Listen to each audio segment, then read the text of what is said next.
Yo, what up, dyslexians? I'm back at it again with another one. This one is on how I use Notion to get things done.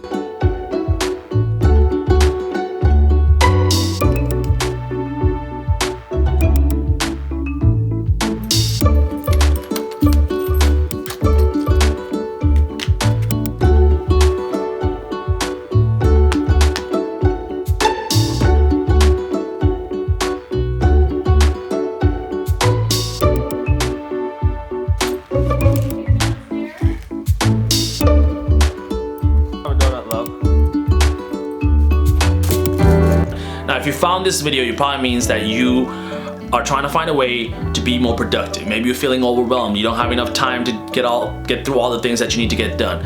If that sounds like you, I'm gonna share with you guys one of the most powerful productivity systems in the world, and then we're gonna take that system and then we're gonna link it with a digital application that'll make it really easy for you to implement all the things that you want to do. By the end of this video, you're gonna have the tools and the knowledge in order to create a system that'll pretty much allow you to accomplish anything that you want.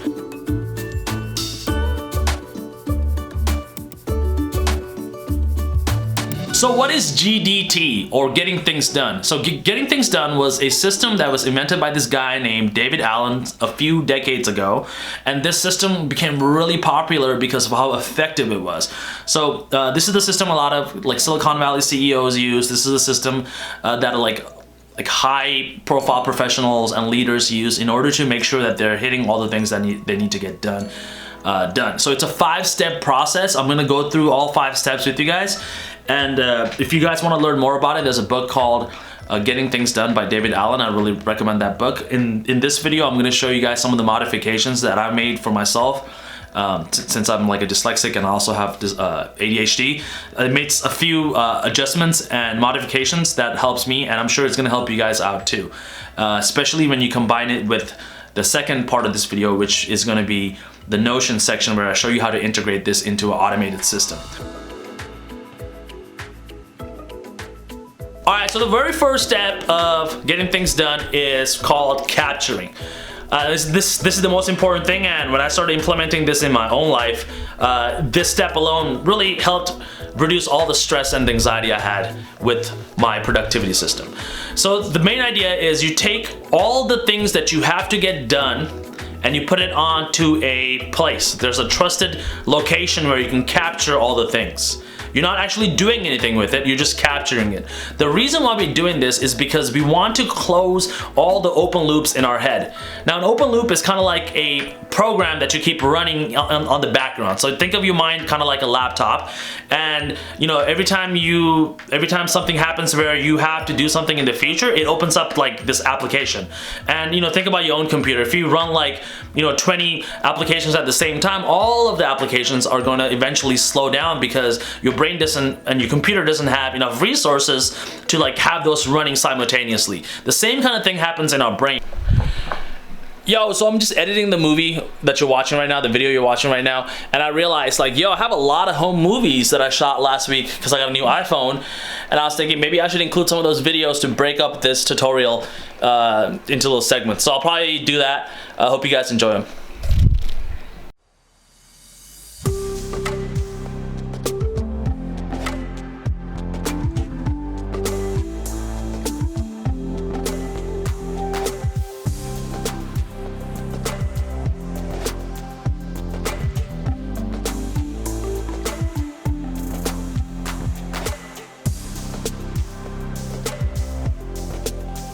So let's go back to that computer example. Let's say that you have all these applications open and you kind of notice that your computer's kind of slowed down. If you start closing all those, like most of those applications, the ones that you want to work on, the ones that you are focusing in on will actually perform faster, and it'll be, because all the resources of the computer will go on to fixing that thing. And that's the most important thing, I think, when it comes to this step, is it trains your mind to do what's called single tasking. So single tasking is when you focus on one single thing at a time, and that's kind of what our brains are like optimized to do.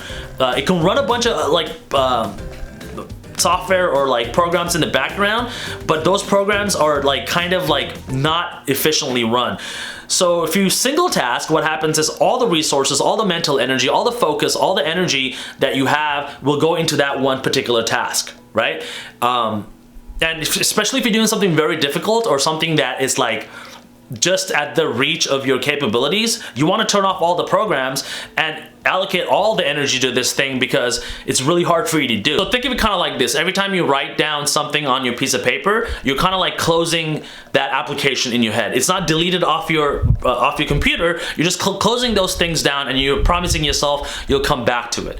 And the reason why you're closing these things down is because you want to put all the resources that your brain has on the single tasking that you're going to do in the future. We don't want to have all these applications open since you're not going to actually do anything with them yet.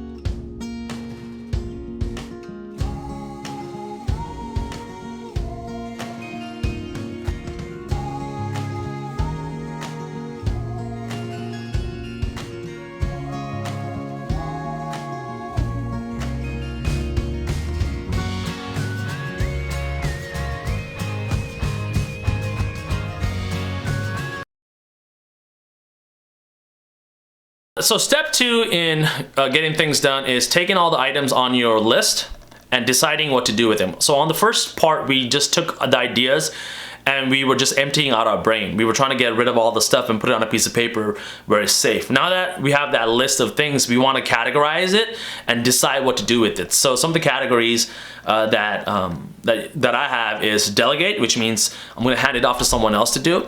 There's another category called maybe someday. These are things that are not immediate, but someday I want to get to them. These are things that, like, mostly for me, things I'm trying to learn. So I put those in a different category.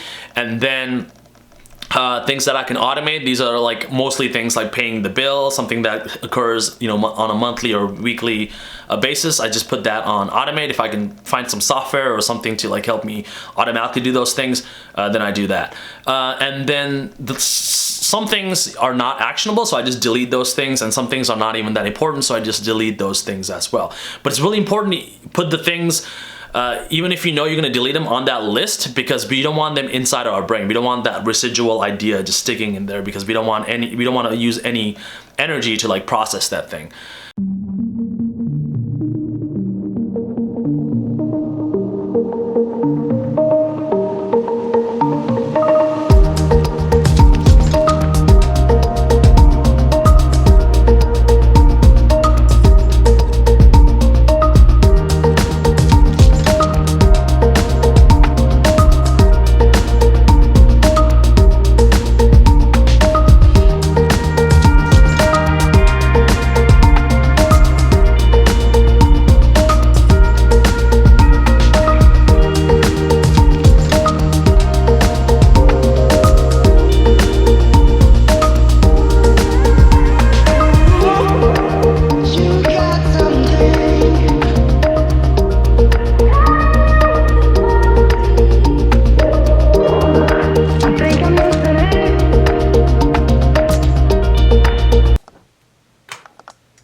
So step number 3 in our system is called organizing. Now that we have a list of prioritized items, we got to figure out a way to organize it so our brain has a systematic way to go from start to finish.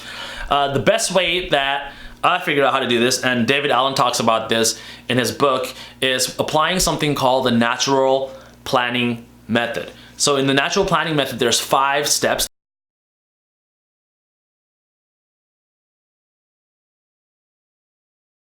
The first step in the natural planning method is called purpose, and purpose is figuring out why the thing on your list exists, right? So why did you put it on your list? Is it because you have to, it's really important for work? Is it really important for your family? Figure out why that thing is. The second thing is you want to envision what this thing will look like when it's done. So at the point where you can, you know, cross it off your list, what is that going to look like? What's the final action that you need in order for it to be finished? And what's the final project going to look like when it's done? And then the next step after that is you want to come up with you want to brainstorm on some ideas and then write it down. And some of these ideas you're going to use, some of these ideas you're not going to use. Step number 4 in the natural planning method is after you have all those ideas, now you want to structure those ideas into an actual project plan. So what's the first thing you're going to do? What's the second thing you're going to do? What's the third thing you're going to do? You're going to sequence all these ideas into a way that you can go from starting the project all the way to ending the project, where you can cross it off your list. The very last step of the natural planning method is to write down the first step that you need to take in order to start this project. Because a lot of the times people get stuck on the very first step, and make sure it's a very small thing. It could be like clearing out your desk and setting a piece of paper down because you need to write an essay, right? So clearing out the desk would be the first step. It's a very easy step. You can do it in less than a minute or so. So your brain is not gonna struggle getting through this thing, because it knows it just has to follow this very simple thing that's gonna do next.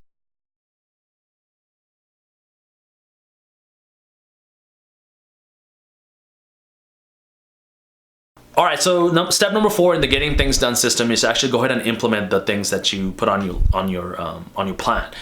Now, I know that's easier said than done, so I'm gonna give you 5 tips in this section that you can use to actually do things more efficiently. So the first tip is single tasking. So single tasking is when you only focus on completing one thing without any other distractions. Now, if you think about how your brain works, you want it to use all of its energy, all of its focus on completing one thing, because if you splinter off your attention to doing something else, then it's not going to be able to complete that one thing you want to focus on at a high level. And if you are able to single task, you can get things done faster, and the results will be better too.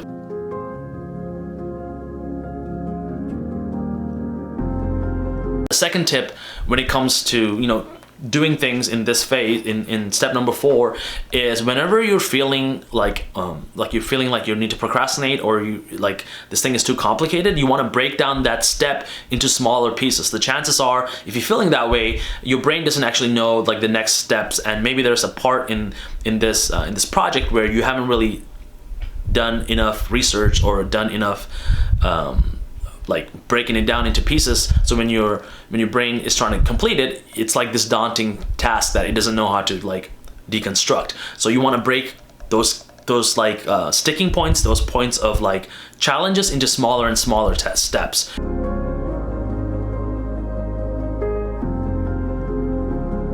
So another tip for this part is you want to keep track of all this stuff. You want to track your progress as you're going through it, and don't make the mistake of tracking it in your head, because it's good to have a little anchor somewhere, like a physical anchor of checking things off. That way you can feel yourself progressing towards the end of this thing, and it'll give you some motivation to keep going and going and going.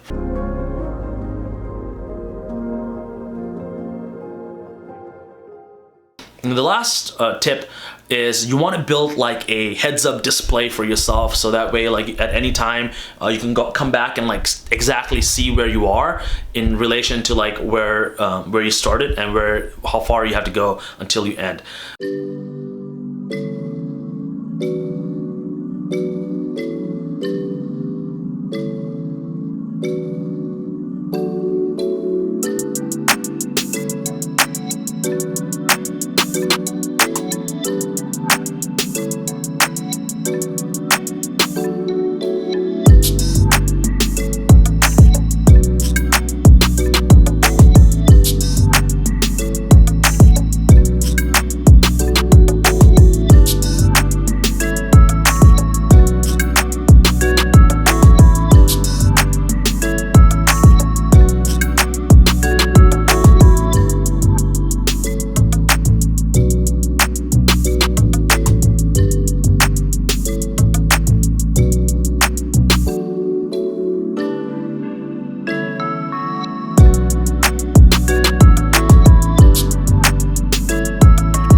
All right, so step number 5 in the getting things done system is to maintain your system. So if you remember, step 1 was dumping everything out of your brain. Step 2 was making some decisions on those things, right?